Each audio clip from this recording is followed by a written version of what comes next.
jamais na sepela na monique na leki na TV a finga ko felo mi non sepela na hôtel.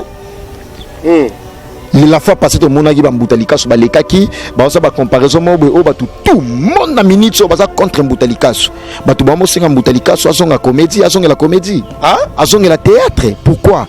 Parce que ba monique non musique ngo aluka ki asala akomi kokota akomi komikoti sa so ba comparaison mo ya kombo ya kofelo mide na fali pour papa tout ba za déçu. Ba propos on mbutalika so lobela ki ana yo moko moni matibo so yo mo vana na monde net so yebi ba tout ba za d'accord te na mbutalika so sko e ya koma so ken piana kofiolo mide tout ça bon ça na ba histoire bendeni na ngo vraiment c'est la fierté, c'est les Congo qui gagnent lelo oyoyo kofiolo mide biso to mo manquer respect. Pourquoi tu manquer kofiolo mide respect? Même na ye monde on tala yebi non azana besoin te kaka ki batu nyonso balinga ye yo mona mutu nyonso to linga batu nyonso to balinga ye na mokili. C'est pratiquement inconcevable. Mutu nyonso to jamais a linga balinga na mokili. On se comprend? Jamais. Kofi Olomide c'est un artiste musicien, parolier, chanteur, légende de la musique congolaise. Yemoko consciemment a kolinga te même biso ba chroniqueur nyonso to zalaga pour ye. Toko za mamsu ba fan na ye, mais devant micro na caméra to za ba fan na ete, toko solo la vérité. Toko lo ba makamu ndenge ezaleli. Mais c'est regrettable, ouais. C'est regrettable comme on a Cuba confrère na biso na ba concert ba komi ko sous-estimer Kofi Olomide ba komi ko lo ba n'importe quoi à l'égard de ces grands artistes musiciens congolais que nous respections parce que ba mo bengi mikolo les véritables kings. On comprend? Les véritables kings c'est Kofi Olomide et moi j'en suis fier de ça. Parce que Kofi a les véritables kings. Pourquoi? Je m'explique. Dans le lobby paramètre mo ake afabi soto botama to botami to koli to tangi ti lelo Kofi a Kofi plaza na succès. C'est lui le véritable king. Bon, bandeke comme on est ça en général. Mendeke nandeke azana kombo na e. Les l'homme to mo benga Kofi le véritable king est à Diamond. Pourquoi? Parce que asali featuring presque na ba bise belé. Personne papa wemba abeta pe featuring na Diamond. Mais o abetina Kofi Olomide et salié li susu ya makasa ko sakanate. Oyebi ke na pays na bango na bango benga Diamond, bango benga Petit Kofi. Bango benga Diamond Petit Kofi. Tono moni ben interview na mona ki ba baladeur o ba journaliste ko na ba confrère na biso ba salaki et ça la plaisir. Ne ba moni artiste musicien congolais na ba pays ba Tanzanie kuna ba benga le gola, ba benga Diamond Petit Kofi. Congo, Glody Diasiga, la mignonne, la mignonne, Tracy Mbelenga bro, Tracy Mbelenga bro, Kata. Bébé, t'as pas conduit sur Mélanie. Mais bébé, c'est là qu'il faut te regarder. Quand même, après ça, il a adresse pour la Château Rouge. Je suis allé pour la somme produit wana. Et puis la somme bien la toute la rabata bicolo. Au lieu comme ça système 5G et comme si système 1G. La même chose par que la sonia resokolana baninga. Système est comme un choc. Voisin. Oui, voisin. Voisine. Vous n'avez pas acheté le bon produit. Avant au Soma, produit Awatuza, rassurez-vous que vos pays maman Nicole. Mais parce que ce soit qui est un téléphone, ah, tout pro batte qu'il soit produit sans étiquette et puis bah ça va te bicolo. C'est là. C'est ça la bonne potion.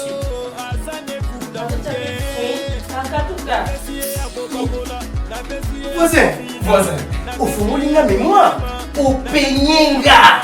Keba. Ba pirate ba komi ebele. Soki obengi man Nicole Malo. Ayamio na téléphone. Ndesomba. Soki ayamio te. Kosomba te. Voisin. Moi j'ai réussi. En bon. Qu'est-ce que tu as fait? Chez toi là-bas, il y a des pamplemousses. Mais chez moi ici, c'est juste que le plateau de Batéké, mon frère. Plateau de Batéké à France, mais le vrai est là. Produit Awatoza, original, chez Nicole, Tokende Mosikate, Kaka chez Nicole. Produit Awatoza, c'est une potion magique faite à base de plantes naturelles qui répare le vergeture, augmente la taille du pénis, de sein, arrière-train et mollet. c'est aussi un produit aphrodisiaque. Manicol nde kolo masolo. Nganga ta formé monanaye, abombelaka esekele moko. Bayibi outillage, babosani artisan.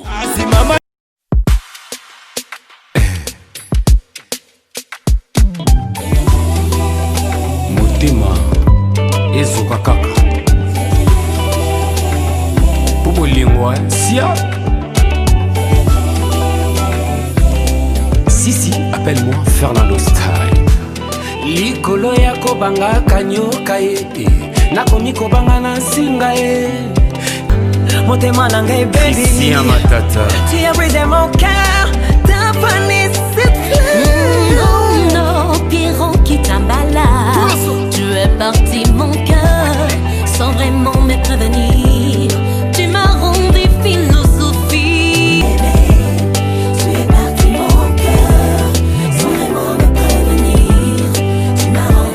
Yaoui Moucheni. Pona kobanga kanyoka ye, nakomi kobanga na singa. Vraiment? Pona kobanga déception, nakomi kobanga kolinga ye. Oh bébé, bébé, ah bébé, bébé. Mesdames et messieurs, Mathieu Boncher, toujours avec votre émission PC La Plus Plus. On est là chez Prince Bakali pour parler toujours des cultures congolais. Merci à tout le monde parce qu'on est en direct. Déjà sur Elenga Congo. Merci à Tracy Mbelenga Pro. Merci aussi à Grande Dame Glody Diasuka et pourquoi pas à Gauthier Mascotte. Moutazouambon, on a âge à 16 ans.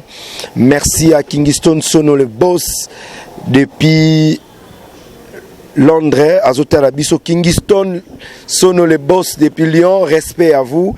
Et merci à Alfred Dadi Misaka, garçon très très responsable.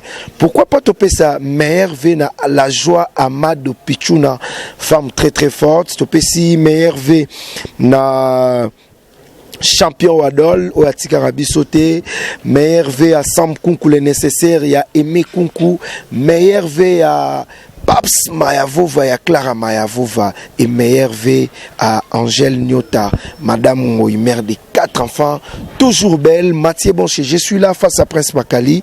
On va parler na Oezoleka, na culture congolaise, qui va chroniqueur, Ezo Simbate. Est-ce que Bisso va chroniqueur? Faut manquer kaka, artiste et musicien. Et puis l'artiste et musicien, Oyoa, puis l'artiste Bazaï Belé. Ils ont loko photo télémela yango, na culture congolaise. Toti kaka ba chroniqueur tout ce qui a manqué d'artistes et musiciens à Mboka Nabiso et ça l'a vraiment bien dit. Il y a un Mathieu Boncher charge de la jeunesse congolaise. On a Yoki, il y a un Albina Solana, Prince Bakali. Prince Bakali, bonjour. Bonjour Mathieu, bonjour. Bonjour nos fidèles internautes. Nous sommes tous à Elenga Congo parce que bientôt tous les trophées. Ngaina Mathieu Boncher meilleur Dieu. Tout ça la ben sanité, tout ça l'analyse objective et puis bah tout va se péler en tout cas na Dieu nangana yo pour ezala vraiment Dieu à part Dieu du siècle. Oh ezala Bakali Prince là qui s'injura mais Dieu est intellectuel oh tout ça la pena sa partie pris avec toute impartialité tout ça la vérité tout le bagaba fait oh ezala vraiment bongo ngana yo merci je m'en vais très vite remercier patron Abino ya Elenga Congo qui est très simbelé ngana madame na Glody et puis boni basango ya champion Adol na kata la Rochelle ya Gauthier Mascotte mtazo mon âge à 16 ans il est le patron leader ya Londres boni basango ya Bayer de fonds à Zalagamoko, Yaouli Pensine, grand frère propre à Palin, et puis boss Nangapé, Waza de la nation Tontomba, l'homme invisible, Namanga Pichu, la française, la plus belle. Voilà, merci beaucoup, Prince Bakali, Tomoni, audio, Izoleka, au bande comme suspect, bengi à partir des États-Unis, bazo regretter na comportement ya frère na Ken Piana, badir na par rapport à Kofi Olomide, et ça lui au bon. Comme on a déjà chroniqueur ou journaliste a manqué artiste à mon neneti Kofi Olomide respect et ça regrettable parce que ngai na loba yango ndeto sala musala o to le kati na ba TV pour que do finga yo mi yo boy na non to suka sur le plan musical tout ça la analyse musicale tout ça la analyse mo la objectif pour et permettre j'allais dire ba musicien na biso ba kende de l'avant ba se propulser musique na bango et ça la ndenge ya bien en bonne et due forme to le kati no to loba oyo boy non.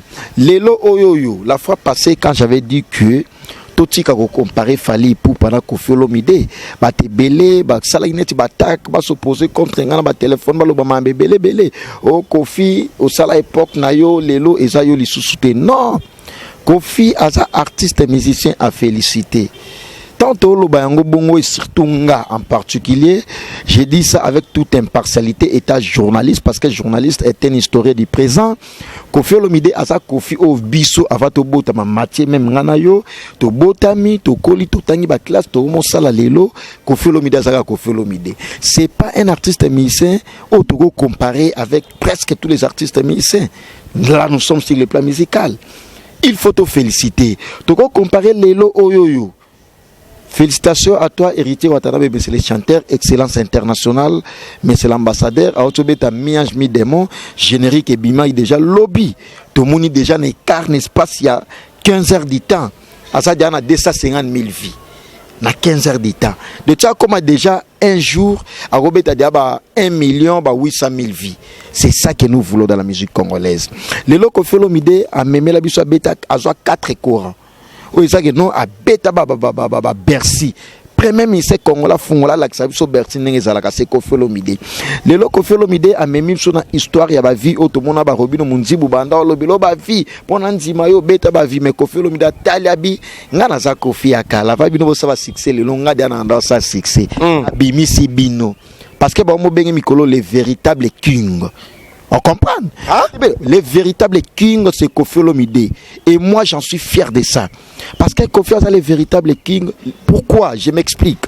Na lobby paramètre mo ake afabi soto botama to botami to koli to tangi ti lelo Koffi a Koffi pe na succès. C'est lui le véritable king. Pas appuyer yango to sepela na yango. Et ça polémique. Lelo oyoyo, est-ce que bon, bandeke comme on est ça en général, mendeke nandeke azana kombo nae. Les l'homme to mo benga Koffi le véritable king et ça Diamond. Pourquoi? Parce que asali featuring presque na ba bise belé. Personne n'aime Papa Wemba. Abeta pe featuring na Diamond. Mais o abetina Koffi Olomide et salié li susu ya makasa ko saganate. Oyebi ke na pays na ba mo benga Diamond, ba mo benga Petit Koffi. Ba mo benga Diamond Petit Koffi. Tant on a interview na mona ki ba baladeur ba journaliste ko na ba confrère na biso ba salaki et ça là plaisir ne ba moni artiste musicien congolais na ba pays ba Tanzanie ko na ba benga lokola ba benga Diamond Petit Koffi. C'est la fierté, c'est le Congo qui gagne. Lelo oyoyo Koffi Olomide biso to mo manquer respect. Pourquoi to manquer Koffi Olomide respect? Même na yemonde on tala yebi non azana besoin te kaka ki batu nyonso balinga ye. Yo mona mutu nyonso to linga batu nyonso to balinga ye na mokili. C'est pratiquement inconcevable. Mutu nyonso to jamais a linga balinga na mokili. On se comprend? Jamais. Koffi Olomide c'est un artiste musicien, parolier, chanteur, légende de la musique congolaise. Yemoko consciemment a kolinga te même biso ba chroniqueur nyonso to zalaga pour ye. Toko za mamsuba fan na ye mais devant micro na caméra to za ba fan na ete toko solo la vérité toko loba makambu ndenge ezaleli mais c'est regrettable ouais c'est regrettable comme on a ba confrère na biso na ba concert ba komi ko sous-estimer Koffi Olomide ba komi ko loba ba n'importe quoi à l'égard de ces grands artistes musiciens congolais que nous respections. Il faut respect ça na Koffi Olomide. Respect ça na Koffi Olomide en tout cas biso to ando likanabe miso pour que to meka un peu ko recadrer bino en bien parce que biso to abata ba beste biso to abata tout to leki ayo merci non moni femme non biso to abata ma mwana te rôle la biso est ba journaliste et ba chroniqueur de musique. Nous ne sommes pas là pour insulter nos artistes musiciens congolais et surtout Koffi Olomide parce qu'il y a des artistes il y en a ceux qui se respectent soutien ba Koffi Olomide Sotié Héritier Watanabe, Sotié Weranson, ce sont des artistes musiciens qui se respectent. Au monde a bangote ba lekine tina monde ba musicien musu ba mo leka ba mo sa ba analyse. Bon na no ba analyste. Bo so ba musicien. Lobela musique na yo, lobela œuvre na yo. Ndi tout monde Koffi Olomide invité biso na conférence de presse na ye, alobi concert na o ya en 2021 et ça reporté pour en novembre 2021. C'est ça les messages. À solo li pour na featuring na Diamond.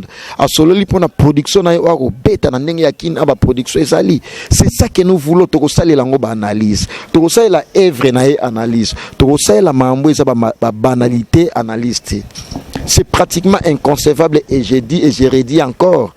Ya ko sala comparaison ya Fally na Koffi Olomide. Baza papa na mwana. Koffi Olomide na Yamaï qui s'injure la fois passée. Je le salue mon vieux leader américain Njora Wata, Njora Olomide, Njora Apocalypse Bela, na pesi bambote belé. Ozomona Koffi afuta Fally Ipupa. Koffi mtasala ke no Fally Ipupa azala o azalelo. C'est ça, nous sommes fiers, très même fiers de ça.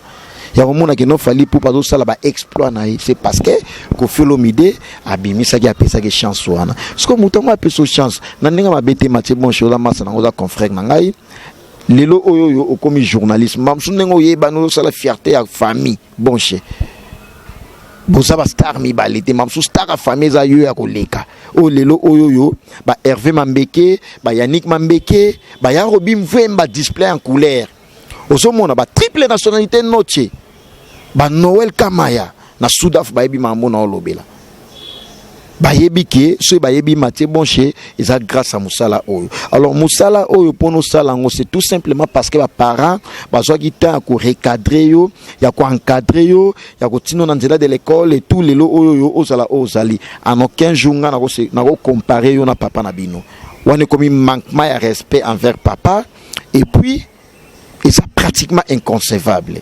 Nako comparer na papa na binoté mais ce qu'on a ninga musique. Yebi ba leader na randel tous les canaux ba TV ko sala ba analyse mo boya ba parti pris ya rolobela ba maman boy o ezala ka pété à lokuta parce que o leka ikuna ba solo la kina yo ba bileka solo boy o manquer mam sous respect. Yebi charge ba leader na ba monaka ba passo ba monaka pour na ko encadrer ba musicien. Mutu na mtao auti na esprit na epa na bango aye na ngosko epa na yo maîtriser siko parce que ba leader wana nyos tu ba charge ba la nango yango wana ba leader nyos tu na longoli mutu te bango nyos tu to chaka bango nyos tu parce que bana ba orchestre na bango bana ba charge ya bato ya ba famille ba tebele parce que yo zo leka na TV pour nous le baba bla bla bla pour na musicien wana quand même moi respect fait ça là parce que so ba quartier la tianeza parmi ba orchestre ba rare orchestre ya Congo o ba futa ba mise chaque fin du mois parce que muta bongo mam solo fa na calcul fin du mois koki a futa ba courant mai a futa ba musicien na ye bana na yemba la mususu et tout machin parce que yo so le kana tevo traumatisé non biso ba toto sa musala na ndenge ya droiture na ndenge ya bien to lekela yo pour que to sola vérité parce que émission na yo ezala pese la plus aneza ndetolo be la vérité otozo pese la ngona ndenge ya plus. On comprend. Donc voilà, on a très décis au monde a no batu ba luka ba s'accaparer na kombo ya Koffi Olomide na o azamwa na naye comparaison au sala eza wana te Koffi Olomide aza plus excellé avec bateau nos to bino bo nga bo sala comparaison na bango nga na lobby yango parce que na sali ba recherche na journaliste ote na lamke bon matin non na no lo ba na micro no mi journaliste ba pichu manga ya boss lady ba ebi patron ya clebois.com Pichu Manga, la française, je vous salue. Baya Gauthier mascotte leader à Londres, Bayebi. Et puis vient l'homme des immeubles, Tims Kabengele, l'homme à niveau. Bientôt, l'homme va combien de niveaux au Bétam. Tims Kabengele, l'homme des immeubles, l'homme à niveau. Voilà, merci beaucoup Prince Bakali. Moi je salue Déborah Bofando Yamatou Idol. Sam Kunku Linga Boet. Sam Kunku les nécessaires. Nous finissons à Londres, merci à vous. Merci aussi à Arsène Toya, les jeunes millionnaires. Millionnaire à Arsène Toya. Ah, millionnaire. Millionnaire à Saranate. Merci à vous. Et merci aussi à l'ingénieur Guilhem Moukassa à Rotalabiso depuis Dallas. Merci à Nadine Ilodi Antibal, maman à Julia. Sans oublier Rachel Misenga depuis Ottawa. Merci à grande dame Emeraude Matondo. Emeraude Matondo. Beauté, plus gentil. Respect à vous. Mais pour aussi ça, notre message est ça. Manquement, manquer l'icône de la musique africaine. Koffi Olomide. to benina directement na ye ken so azotala yo koye biseni attaque confrère o to sara musala o pona ba manquement zo manquer artiste musicien Koffi Olomide. Ken Piana manqué en tout cas. Ken Piana manqué Koffi Olomide. Ben moi je dirais à Ken Piana c'est un confrère, c'est Moutou de moi aussi également. Pourquoi Ken a manqué Koffi Olomide? Na lukana tala na émission na très bien. Na yo ki la yango comme ça na likana sur la bien. Ken a manqué Koffi Olomide respect. Mais la fois passée na mona ki na conférence de presse à Koffi Olomide. Bon, le baga comme ba conférence de presse on peut attendre muto linga kayo ata linga kote aroya pekaka. Et après m'te. Mais Ken peut en manquer Koffi Olomide nga na regretter parce que Ken est journaliste. To sous-estimer la journaliste à Ebani. Il faut ça l'année promotion, il faut ça l'année fierté à presse et puis à respecter les musiciens à Bissou. Jamais na CP la monique na leki na TV a finga Koffi Olomide non CP na hôtel. La fois passée to mona gi ba mbutalika so ba lekaki ba osa ba comparaison mo o ba tout monde na minute so ba za contre mbutalika so. Ba to ba mo singa mbutalika so azonga comédie, azonga la comédie. Hein? Azonga la théâtre. Pourquoi? Parce que ba monique non musique ngo aluka ki asala. Akomi komikoti sa suba comparaison mo ya kombo ya Koffi Olomide na fali pour papa tout ba ça déçu. Ba propos on butalika so lobela ki ana yo moko moni matibo so yo mo vana na monde net so yebi ba tout ba ça d'accord ke na butalika so. Sko e ya koma so Ken Piana Koffi Olomide. Tout ça bossa na ba histoire bendeni na ngo vraiment. Tout ça bossa na ba histoire c'est un internet nga. C'est un internet na tikala finga musicien te. Est-ce que na ebanité? Est-ce que na France, na poto ya France, na poto ya Belgique, mboka ba Yannick ba Hervé Mambeke, Yannick Mambeke, j'allais dire l'impresario. Na poto ya France, mboka ba Hervé Mambeke para Belge na ya Willy Pensiene, les bailleurs de fonds na mo compte à La Rochelle, patron champion Adol. Grand frère propre champion Adol. Est-ce que na ebanité? Na yebani. So ki na ba poto ya ba Londres. Vient dans Teams Kabengele, l'homme des immeubles à Zana Gishasa. Moutazon Mona, Aja César ya Gauthier Mascot, patron leader à Londres. Azana Londres. Maman Nanga, maman Emeline Zemba, tous pepele à Mbetolo. Na patron à Londres. Vicky Melani. Est-ce que ba yebinga te? Ba yebinga. So qui na États-Unis, triple nationalité Noche, avec sa chanson Motema. Kota YouTube yoka sa chanson Motema. Noël Kamaya oyebi mamona olobela. Na Soudaf. Na Djobourwana. Bayebi na yebani te pona base na yebani te pona finga musicien na yebani pona musala nanga na créer yango comédie journaliste artiste yango na naza fier na Koffi Olomide apesanga komo ya bakali journaliste artiste parce que na kotisa eloko mo boy na ndenge ya émission ou etiaka batu nyonso tout à l'aise okotala ba émission nanga en famille obola ke ben sanité bimana mundo konanga te okoseka neza médicament mobimba mais lelo batu musuba se démarquer pour na ko finga ba musicien pour na ko manquer bango ba respect na ba famille na bango on n'a pas besoin de ça musicien ceux qui en vouloir yo loba en vouloir yo pour sali analyse mobo ya musique na ye batu ba opeso raison pour ba yebi que non analyse na suggestion na remarque et ça la ka musicien bien pour qu'il kende de l'avant place à baby saki a rebongisa prochainement pour que mambeza la bien mais soka kangiso peut-être il t'en veut. C'est ça. Nous, on a besoin d'une bonne musique. On a besoin de nos artistes musiciens congolais aillent de l'avant. On n'a pas besoin, il y a quoi insulter bango, il y a quoi l'obaka, connerie, comparaison, c'est incomparable. Il y a l'oko là, comparé, mais c'est les chanteurs héritiers Watanabe, na Robino. Et ça pratiquement inconcevable. Au comparé, on en dit. Héritier Watanabe ye wana obeta ba vie Robino ndolo bela ba vie ebele héritier obeta ba vie ya olekae héritier Watanabe qui na poto na ba musicien abeta ba pays et ça comparaison moko pratiquement inconcevable alors tant ba comparer Fally pour pana Koffi Olomide et ça incomparable ça ba incomparable parce que Koffi Olomide a plus excellé a le véritable king a légende. Parce que imaginez bobenga légende, bobenga mutu légende, bo comparer suna mutu bo comparer te, bo comparer papa na mwana, bref, papa na mwana. Oko comparer bango te, ato comme na mbonge bele, pono comme na mbongo na osaki na encadrement ya nani ya papat. Sig le plan musical ba succès au Koffi Olomide sala. Yebi na ba pays d'Afrique mususu babenga Congo, les pays de Koffi Olomide. Babenga ngo bongo les pays de Koffi Olomide. Là nous sommes sur le plan musical. Tout côté politique, ça n'a rien à voir avec la politique. Tout le bélango c'est la représentation musicale.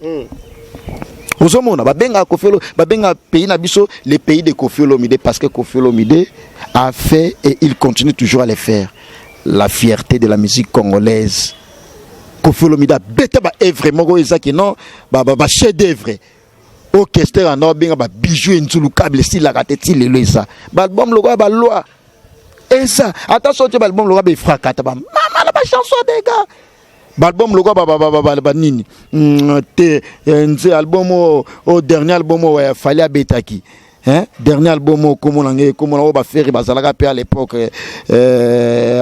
danger des morts mama album et ça na ba mama na chant ba nimateka dega bazala wana ba boaka osomona donc aza artiste moko il faut tokumisaka il faut tosala fier ya komona ka Koffi Olomide comme moi étant journaliste na osala musala na ngai très fier ya komona ke no Koffi Olomide azo apprécier musala na nga ki bakali prince asala musala bien alors ndé na osala émission oyo j'ai fait ça avec toute impartialité na osala ngote ke no nga batinda ngate na ça incorruptible batumso batinda bango mais oui bien sûr batumso baza batu ya ba musicien.